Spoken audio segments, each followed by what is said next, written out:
Salam əziz izləyicilərim, kanalıma xoş gəlmişsiniz. Bugünkü videomda çox ləzzətli qutab dadında qəlyanaltı hazırlamışam.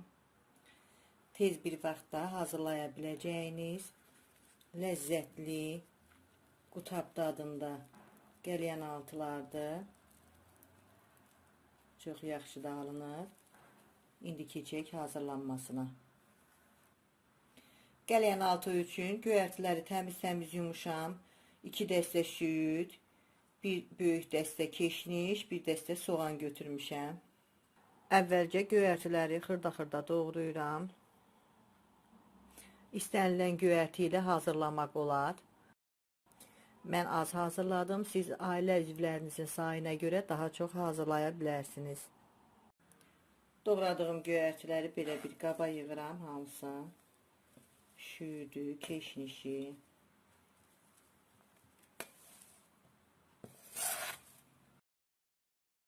Soğanları da eyni qayda ilə doğrayıram.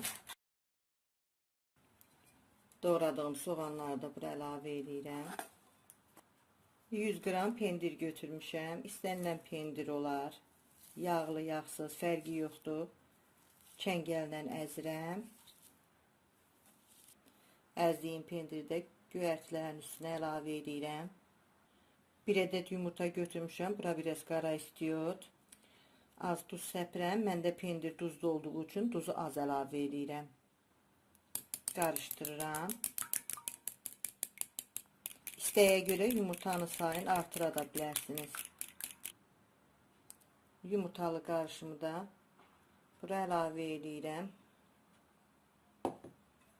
Hamısını yaxşıca qarışdırıram. Qəlyanaltı üçün belə hazır yuxalar götürmüşəm. Qabda biraz adi su götürmüşəm. Götürdüyüm yuxanın kənarlarını su ilə nəmləndirirəm ki, yaxşı yapışsın hər yeri.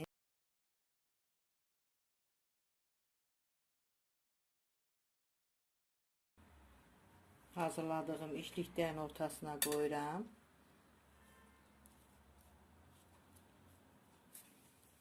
Kənarların üst-üstə gətirib belə yapışdırıram. Bu tərəfdən də gətirib yapışdırıram. Konvert kimi üst-üstə gətirib belə yapışdırıram. Hamısını eyni qaydada hazırlayıram. Hazırladığım qəlyanaltıları qızdırdığım tavaya düzürəm. Hər iki yüzünü də qızardıram. Baxıram, bir üzü qızarıbsa çevirirəm, qoyuram, o bir üzü də bişir, qızarır. Hamısı qızardıqca qutab kimi çevirib hər iki yüzünü qızardıram. Qutabın artıq hər iki üzü yaxşı qızarıb.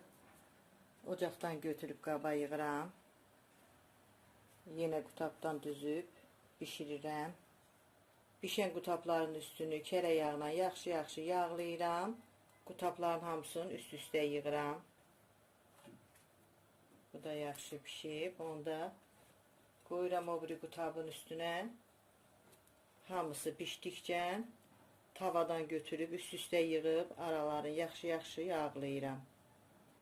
Pişirdiyim qutab dadında qəlyanaltıların hamısını üst-üstə yığıb yağlayıram. Qoyuram, biraz qalır. Qəlyanaltım artıq hazır oldu. Çox ləzzətli, tez bir vaxtda hazırlanan qəlyanaltıdır. Qatıqla, xamıyla çox ləzzətli olur. Yağladıktan sonra da yumuşalır. Çox ləzzətli olur. Siz də hazırlayın. Hazırlayıb yeyən hər kəsə öncədən nuş olsun deyirəm. Videomuzu bəyənməyi, dostlarınızla paylaşmağı və kanalımıza abunə olmağı unutmayın.